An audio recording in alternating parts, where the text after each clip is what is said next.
Hello student, welcome to Ujjwal लो classes. आज मैं आपको धारा 383 उद्यापन यानी कि एक्सटॉर्शन के बारे में बताऊंगा। उद्यापन के अंतर्गत ये अभियुक्त द्वारा किसी व्यक्ति को स्वयं उस व्यक्ति को या किसी अन्य व्यक्ति को क्षति के भय में साथ से डाला जाता है, साथ से जानबूझकर डाला जाता है और इस प्रकार भय में डाले गए व्यक्ति से कोई संपत्ति या मूल्यवान प्रतिभूति या हस्ताक्षरित मूल्यांकित कोई चीज जिसे मूल्यवान प्रतिभूति में तब्दील किया जा सके करता है तो वह व्यक्ति उद्यापन का अपराध करता है। इसी की परिभाषा के अंतर्गत है कि जो कोई किसी व्यक्ति को स्वयं उस व्यक्ति की या किसी अन्य व्यक्ति को कोई क्षति करने के भय में साथ से डालता है। क्षति को जो है भारतीय दंड संहिता की धारा 44 में परिभाषित किया गया है और जिसमें शारीरिक, मानसिक, ख्याति या संपत्ति संबंधी क्षति आती है। यानी कि क्षति के भय में चाहे वो शारीरिक हो, मानसिक हो या संपत्ति संबंधी हो या ख्याति संबंधी हो के भय में डालना, साथ से यानी यहाँ को डालता है और तद द्वारा इस प्रकार भय में डाले गए व्यक्ति को कोई संपत्ति का मतलब है यहाँ चल व अचल दोनों प्रकार की संपत्ति आएंगी। कोई संपत्ति, चल या अचल संपत्ति या मूल्यवान प्रतिभूति या हस्ताक्षरित मुद्रांकित कोई चीज जिसे मूल्यवान प्रतिभूति में परिवर्तित किया जा सके, किसी व्यक्ति को परिदत्त करने के लिए बेईमानी से उत्प्रेरित करता है तो वह अभियुक्त जो है यहाँ पर उद्यापन करता है। उद्यापन का अपराध जो है एक गंभीर किस्म का अपराध है जिसमें संपत्ति जो है परिधान करने के लिए किसी या मूल्यवान प्रतिभूति देने के लिए या हस्ताक्षरित मुद्रांकित कोई चीज देने के लिए मजबूर किया जाता है भय के अंतर्गत। यानी कि यहाँ पर अभियुक्त द्वारा ऐसी धमकी दी जाती है जिससे कि वह स्वयं या कोई अन्य व्यक्ति इस प्रकार से भयभीत हो जाता है और भयभीत होने के पश्चात जो वह कोई संपत्ति इस प्रकार से दे देता है तो वहाँ वह उद्यापन का अपराध करता है। जैसे कि यह को यह धमकी देता है कि यदि यह उसको धन नहीं देगा तो वह उसके बारे में मान हानिकारक अपमान लेख प्रकाशित करेगा और इस धमकी के कारण जो है यहाँ पर यह उस व्यक्ति को यानी कि अभियुक्त को धन परिदत्त कर देता है तो यहाँ पर जो है अभियुक्त ने उद्यापन का अपराध किया है। जैसे कि एक व्यक्ति ने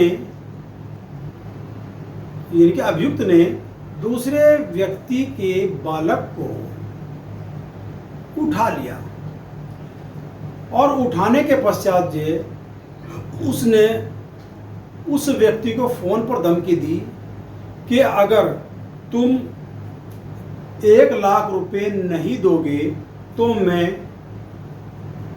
या मेरी टोली के लोग जो है उसको मार डालेंगे और इससे वह भयभीत हो गया और भयभीत होने के कारण जो है उसने उसको 1,00,000 रुपए परिदत्त कर दिए। तो यहाँ यह उद्यापन का अपराध है न कि लूट का, क्योंकि लूट के अपराध में जो है वहीं और उसी समय उसको तत्काल उपपत्ति, तत्काल मृत्यु, तत्काल उपपत्ति, तत्काल सदोष अवरोध का भय कारित किया जाता है और वहीं उसी समय और वहीं पर चीज परिदत्त करने के लिए उत्प्रेरित किया जाता है। लेकिन अगर ड्यूरेशन है, लंबा समय है, तो वहां पर और उसको धमकी दी गई, धमकी के अंतर्गत जो है उससे पैसे लिए गए हैं तो वहां वह जो है उद्यापन का अपराध होगा। एक फौजदारी के मुकदमे में फौजदारी का वकील गवाह को धमकाता है कि अगर तुमने मुझसे 5,000 रुपये नहीं दिए तो मैं तुमसे जो है निंदात्मक प्रश्न पूछूंगा और इस प्रकार से गवाह वकील साहब को 5,000 रुपये प्रदत्त कर देता है। तो यहाँ पर वकील साहब जो उद्यापन के दोषी होंगे, क्योंकि जो धमकी वकील साहब ने गवाह को दी थी उससे उसका मानसिक असंतुलित हो गया था और मस्तिष्क असंतुलित होने के कारण जो है वह उसको जो है धन प्रदत्त कर देता है 5,000 रुपये का।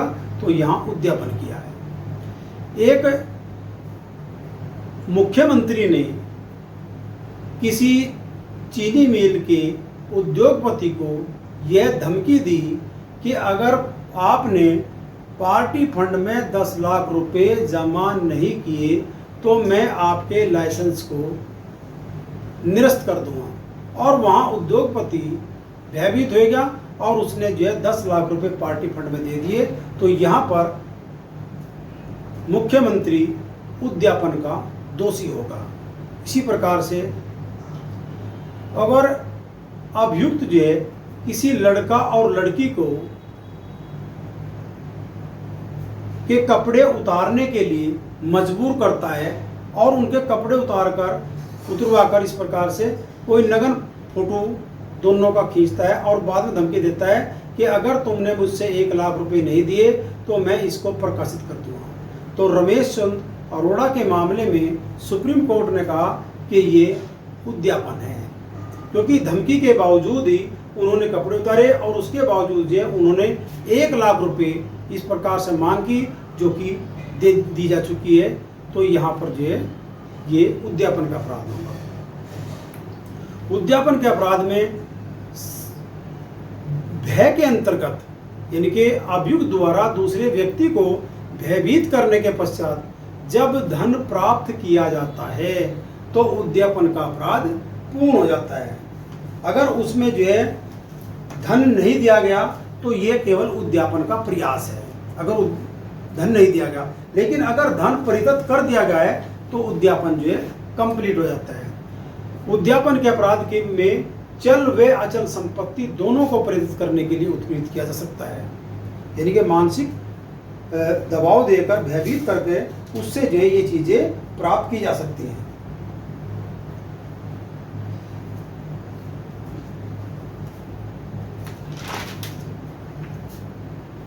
आज वर्तमान में जो वेब जैकिंग है ये भी जो उद्यापन का आधुनिक रूप है, यानी कि वेब जैकिंग के माध्यम से भी आप किसी व्यक्ति को भयभीत कर सकते हो और उससे जो है धन प्राप्त कर सकते हो।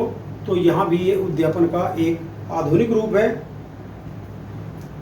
उद्यापन के अपराध में भय एक मुख्य तत्व होता है। अगर व्यक्ति भयभीत ही ना हो तो उद्यापन का अपराध कंप्लीट नहीं होता। उद्यापन के अपराध में उस व्यक्ति को स्वयं उस व्यक्ति को या किसी अन्य व्यक्ति को भय के अंतर्गत कोई चीज वह व्यक्ति प्रदत्त करने के लिए तैयार हो जाता है तो यहाँ उद्यापन का अपराध ये इस प्रकार से कंप्लीट हो जाता है। उद्यापन के अपराध का दंड जो है 384 में दिया गया है, जिसमें 3 वर्ष तक का कारावास या जुर्माना या दोनों से दंडित किया जा सकता है। और ये अपराध ये संज्ञेय और अजमानतीय और असमनीय अपराध होता है। उसके बाद 385 से लेकर 385 से लेकर 389 तक के जो उद्यापन के अपराध हैं, जो धाराएं हैं, उनमें भी उद्यापन के इस प्रकार से उनमें दंड की मात्रा अलग अलग दे देगी। जिस प्रकार की कोई धमकी दी आजीवन कारावास से के कारण जो है धमकी देगी तो उसका दंड अलग से प्रावधान किया गया। मृत्यु की धमकी देगी तो उसका दंड अलग से दिया गया है। तो वे धाराएं इस प्रकार से हैं। आज शॉर्ट में इतना ही उद्यापन के बारे में बताऊंगा। धन्यवाद।